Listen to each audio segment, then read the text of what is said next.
Guys अब हम समाविष्टीकरण के बारे में बताएंगे जो सीटेट यूपीटेट में आएगा। जब बालक पहले से ज्ञात बातों में कोई नवीन बात या तथ्य जोड़ता है या अंतर करना सीखता है तो इस प्रकार की क्रिया को समाविष्टीकरण कहते हैं। जैसे मान लीजिए 2 वर्ष का बालक है, जब प्रथम बार किसी कुत्ते को देखता है तो प्रश्न करता है कि यह क्या है। माता पिता उसके प्रश्न का जवाब देते हैं यह कुत्ता है। बालक उसे ध्यान से देखता है, उसे जान जाता है कि एक मुंह, एक नाक, 2 कान और रंग सफ़ेद होता है। कुछ दिन बाद जब बालक बकरी के सफ़ेद बच्चे को अपने सम्मुख देखता है जिसके 2 आँखें, 2 कान, एक मुंह, एक नाक, 4 पैर होते हैं तो वह सोचता है कि यह कुत्ता है। तो बालक को आत्मसात की क्रिया होती है। इन तथ्यों में जब कोई नवीन तथ्य जुड़ जाता है, जैसे कुत्ता भौंकता है, तो यह समाविष्टीकरण कहलाता है।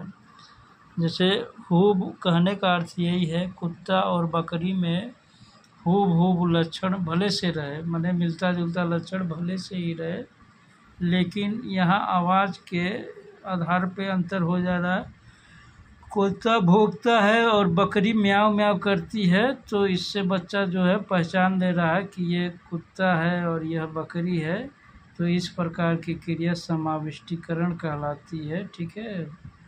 जैसे कुत्ते की भी 2 आँखें होती हैं, बकरी की भी 2 आँखें होती हैं, कुत्ते के भी 2 कान होते हैं, बकरी के भी 2 कान होते हैं, कुत्ते के भी 1 नाक होता है, बकरी के भी 1 नाक होता है, कुत्ते के भी 4 पैर होते हैं, बकरी के भी 4 पैर होते हैं। ठीक है। सब कुछ सेम टू सेम मिल रहा है, लेकिन बच्चा समाविष्टीकरण किस आधार पे कर रहा है, तो कुत्ते को भौंकने पर और बकरी को म्याऊं म्याऊं करने पर बच्चा समाविष्टीकरण की क्रिया कर ले जा रहा है, तो इसे समाविष्टीकरण कहते हैं। तो समाविष्टीकरण का मतलब ही होता है जब बालक पहले से ज्ञात बातों में कोई नवीन तथ्य या बात जोड़कर अंतर करना सीख जाता है, तो इसे समाविष्टीकरण कहते हैं। मतलब बालक अंतर करना 2 चीज़ों में